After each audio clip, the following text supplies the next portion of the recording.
Bismillahirrahmanirrahim. Ketemu lagi atau jumpa lagi dengan channel Sinau Ngaji. Assalamualaikum warahmatullahi wabarakatuh. Mari kita bersama-sama memetik ilmu dan tentunya belajar atau sinau ngaji atau tausiah dari Gus Baha. Semoga bermanfaat. Cekidot, kita lihat videonya. Itu kalau orang diridhoni Allah itu wali betul. Itu untuk jadi wali itu gampang. Kamu makan ridho, sahabat, kamu ninjak buminya Allah ridho, seneng. Kamu hidup keseharian aman, seneng. Tausiah atau ceramah. Nah ini supaya sampean kita semua lah, kita semua ngaji betapa panduan Rasulullah untuk menggapai ridho Allah itu banyak yang keseharian sekali. Atau banyak. Saking kesehariannya banyak dalam hadis dan itu sahih. Nabi menyebut hal-hal yang keseharian. Hatta matas alufi fimroatika. Kamu punya uang, kemudian istri kamu bisa makan, itu ibadah. Kata demi kata. Bahkan sebagian ibadah itu dicontohkan Nabi yang akhirnya diprotes sahabat. Yaitu wafi buti ahadikum sodakoh. Kamu menggauli istri kamu itu ya sodakoh. Sampai sahabat bilang yang benar ya Rasulullah. Ayati ahaduna syahwatahu wa huwa lahu ajrun. Masa urusan biologis, urusan syahwat kemudian dia dapat pahala.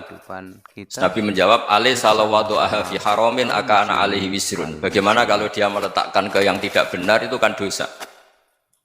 Nah, hal-hal seperti ini yang saya ingin teman-teman semua lah, semua. Saya juga agak ingin ngaji demi Anda juga agak ingin. Itu dosa sekali ngaji kok, pesanan kelompok tertentu itu enggak boleh. Islam itu untuk semua, jadi ya cuma karena di depan saya jenengan ya seakan-akan jenengan korbannya. Itu ada ilmunya dalam usul fikih itu. Jadi orang itu harus ngaji usul fikih. Nama yang disebut, mungkin Mas Sufyan masih ingat zaman ngaji usul fikih. Nama yang disebut itu tidak jaminan sebagai prioritas perintah. Jadi misalnya gini, kebetulan yang di depan Nabi itu Abu Dzar. Nabi ya bilang, ya Abu Dzarin ini uhibbuka misalnya, atau ya Mu'ad ini muhibbuka, atau ya Abu Hurairah ini uhibbuka misalnya. Banyaklah riwayat yang Nabi nyebut ya Abu Dzarin, ya Mu'ad, ya Abu Hurairah. Kemudian misalnya Nabi meneruskan khitab, ini uhibbuka, saya mencintai kamu, fakul dubur sholatin, atau sebagian riwayat disebut fala tada'an la dubura kulli sholatin, Allahumma inni ala dzikrika wa syukrika wa husni ibadatik. Saya mencintai kamu, siapa saja, Mu'ad bisa, Abu Dzar bisa siapa. Saya mencintai kamu, mohon kalau habis sholat kamu jangan lupa wiridan Allahumma a'inni ala dzikrika wa syukrika wa husni ibadatik. Ya Allah, tolong kami permudah supaya mudah ingat engkau.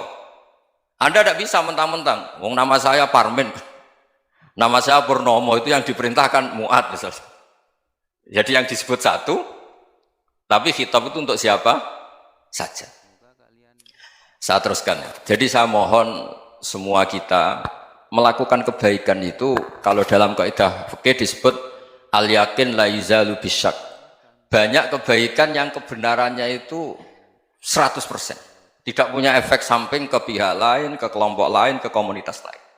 Itu tadi misalnya Anda makan dan itu murah sekali, hanya butuh satu piring. Setiap punyaan kamu muji Allah, setiap minum kamu muji Allah. Itu redaksinya Rasulullah SAW disebut Allah sangat ridho ketika seorang hamba makan, kemudian dia memuji Allah. Atau minum, kemudian dia memuji Allah. Logikanya gampang, negara seperti ini yang kamu harapkan bentuknya kayak apa, mertua, ipar, komunitas, tetangga. Itu nyata terjadi itu kan belum pasti. Sementara yang mesti terjadi adalah kamu butuh makan, kalau tidak mati. Butuh minum, kalau tidak mati. Butuh bumi yang nyaman ditempati, kalau tidak kita juga mati. Sebab itu Allah kalau menyebut nikmatnya itu hal-hal yang keseharian. Alladzi at'amahum min ju'. Allah itu siapa? Allah itu yang menciptakan kamu bisa makan. Tidak berlebihan. Allah itu yang menciptakan kondisi sosial itu ideal. Zaman Nabi itu ya ada orang munafik. Orang-orang pilihan Allah itu juga diuji orang sekelilingnya yang macam-macam. Semua diuji sesuai konteks zaman dan waktu. Nah, tapi ada ibadah-ibadah yang selalu disarankan Nabi. Sampai Nabi itu pernah ditanya, ayul Islam ya khairun ya Rasulullah, Islam terbaik itu gimana? Jawaban Nabi itu unik. It'amut to'am. Islam terbaik itu ya makan-makan, santai-santai. Ketika Allah menyebut beberapa kebaikan, falak tahamal aqobah wa ma adrokan apa? mal aqobah. Terusannya apa? Fakku rokobah. Terusannya apa? Au'it amun fiyaumin di masubaya, atau acara makan-makan itu juga Islam. Kenapa? Ya bayangkan kalau tidak ada makanan, kita mati kan? Kondisi sosial tidak ideal tuh Anda masih gak apa-apa. Tapi kalau Anda tidak makan, Anda tidak minum, kamu punya istri cerewet masih bisa hidup, punya mertua cerewet masih bisa hidup. Tapi kalau tidak makan bisa mati. Berarti penting mana istri sama makan? Penting mana? Makan. Semoga istri Anda dengar. Nanti kamu disuruh makan tapi pulang deh. Itu kalau dibahasakan makan masih memahami. Penting mana nasi satu piring dengan istri. Nggak ada nasi mati, nggak ada istri belum mati. Penting mana? Gak berani jawab kan? Nah, ternyata Anda ada garang kan di depan istri. Jadi saya mohonlah, mungkin Mas Sufyan Sauri tadi yang bisa bantulah. Teman-teman tuh ngaji yang keseharian saja. Karena kita nyari ridha Allah itu berdasar firman Allah. Dan firman Allah itu menyebut keseharian tuh riang, gampang. Yaitu tadi misalnya wa min ayatihi manamukum bil laili wan nahar. Termasuk ayat-ayat Allah itu kamu tidur. Maka dulu itu ada guyonan, ada tokoh Mu'tazilah, kelompok dalam Islam yang berpikir manusia itu bisa menentukan ikhtiarnya sendiri. Karena saya bisa duduk, ingin berdiri, berdiri. Karena kelompok ini nggak terima kalau semua kehendak Allah, nanti bagaimana kalau semua kehendak Allah kok ada hisab ya, ada sanksi. Lucunya itu dia akhirnya, ini cerita ya, mencintai seorang perempuan cantik sekali. Dan itu dia menjadi ahli sunnah itu oleh hal-hal yang sepele. Karena istrinya cantik, ya namanya suami istri itu hubungan intim. Terus ditanya, Mas masih ingin lagi? Masih. Silahkan diulang lagi. Wah ya tidak bisa. Katanya manusia bisa menentukan yang diinginkan. Itu tobat itu. Itu nggak bisa ditobatkan Mas Sufyan Ats-Tsauri. Orang cantik yang mudah nobatkan orang itu orang cantik. Segampang itu. Akhirnya kita tahu, makanya kalau dalam kitab Hikam itu disebut al-akil mayakul madza yaf'alu wa hubi wal ghafil mayakul madza af'al. Orang yang punya akal karena sadar ini wilayah Allah, semua milik Tuhan. Itu dia tiap hari berpikir, besok Allah akan melakukan apa terhadap dunia ini. Kamu merencanakan sesuatu mau plesir, ternyata gempa. Mau wisata ke Rusia, ternyata perang. Kamu tidak pernah tahu apa yang akan terjadi besok. Wa ma tadri nafsum madza taksibu ghadan. Tapi anda semua kita ini sering punya jadwal permanen. Makanya saya kalau diundang siapa saja, sana takdir. Yang jelas Gus ini acara penting. Ya masih acara penting nak pangeran ngersakno piye? Kok ape dadi pangeran? Kamu kok mau jadi Tuhan? Itu kadang ya kiai. Penting Gus acara ini jenengan harus memastikan bisa. Loh kamu itu yang ngajarin tauhid, sesuatu itu biadillah kok bilang-bilang apa pasti. Kalau saya terus tak tobatkan kamu kata saya. Ya kalau gitu Gus bilang insya Allah. Wah itu hati saya, fisik saya, roh saya sudah bilang insya Allah. Tidak usah kamu latih kata saya. Nah hal-hal tauhid keseharian itu gampang sebetulnya. Wal ghafil yaqulu madza af'al. Tapi orang yang lupa Allah dia setiap hari bilang besok apa? Kita bisa melakukan apa? Seakan-akan dia itu aktor, dia penting, dia subjek permanen, dia.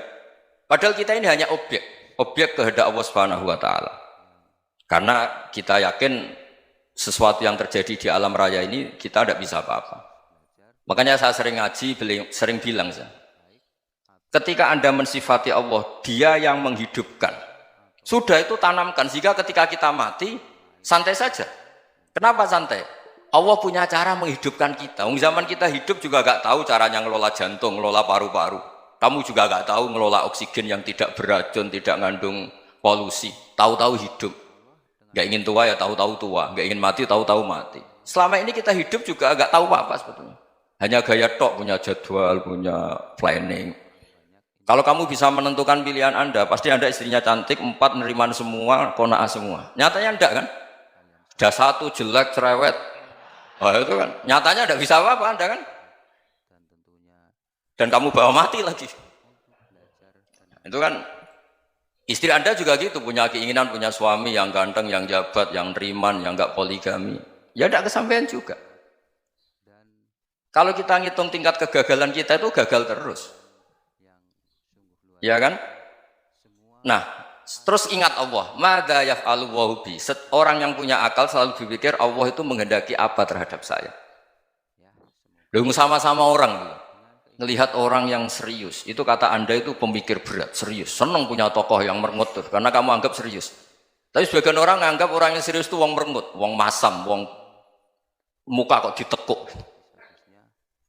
Jadi sama itu hati ya muqallibal qulub tsabbit qalbi ala dini, karena kita enggak tahu cara berpikir kita tentang orang lain, tentang sekeliling kita.